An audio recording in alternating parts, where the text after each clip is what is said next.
When something is important enough, you do it even if the odds are not in your favor.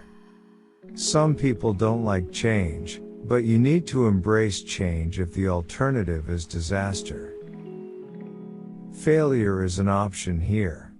If things are not failing, you are not innovating enough. The path to the CEO's office should not be through the CFO's office, and it should not be through the marketing department. It needs to be through engineering and design. Persistence is very important. You should not give up unless you are forced to give up.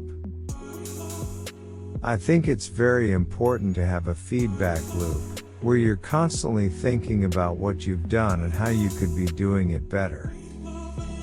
There's a tremendous bias against taking risks. Everyone is trying to optimize their ass covering. It's okay to have your eggs in one basket as long as you control what happens to that basket. Brand is just a perception, and perception will match reality over time. Sometimes it will be ahead, other times it will be behind. But brand is simply a collective impression some have about a product. People work better when they know what the goal is and why. It is important that people look forward to coming to work in the morning and enjoy working. If you're co-founder or CEO, you have to do all kinds of tasks you might not want to do. If you don't do your chores, the company won't succeed. No task is too menial. I say something, and then it usually happens. Maybe not on schedule, but it usually happens. I say something, and then it usually happens. Maybe not on schedule, but it usually happens. I don't spend my time pontificating about high concept things. I spend my time solving engineering and manufacturing problems.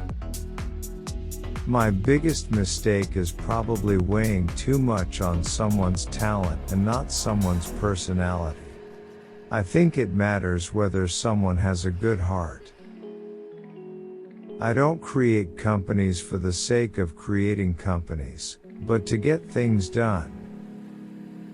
Starting and growing a business is as much about the innovation, drive, and determination of the people behind it as the product they sell. The first step is to establish that something is possible. Then probability will occur. I've actually not read any books on time management. Really pay attention to negative feedback and solicit it, particularly from friends. Hardly anyone does that, and it's incredibly helpful. If you get up in the morning and think the future is going to be better, it is a bright day. Otherwise, it's not. What makes innovative thinking happen? I think it's really a mindset. You have to decide. People should pursue what they're passionate about. That will make them happier than pretty much anything else. Being an entrepreneur is like eating glass and staring into the abyss of death. I wouldn't say I have a lack of fear. In fact, I'd like my fear emotion to be less because it's very distracting and fries my nervous system. If you're trying to create a company, it's like baking a cake.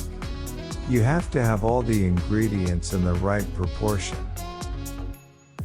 I think we have a duty to maintain the light of consciousness to make sure it continues into the future. When Henry Ford made cheap, reliable cars, people said, "Nah, what's wrong with a horse?" That was a huge bet he made, and it worked. You shouldn't do things differently just because they're different. They need to be better. You have to say, well, why did it succeed where others did not? It's very important to like the people you work with, otherwise life, and your job is gonna be quite miserable. We have a strict no assholes policy at SpaceX. Disruptive technology where you really have a big technology discontinuity tends to come from new companies. As much as possible, avoid hiring MBAs. MBA programs don't teach people how to create companies. Don't delude yourself into thinking something's working when it's not, or you're gonna get fixated on a bad solution.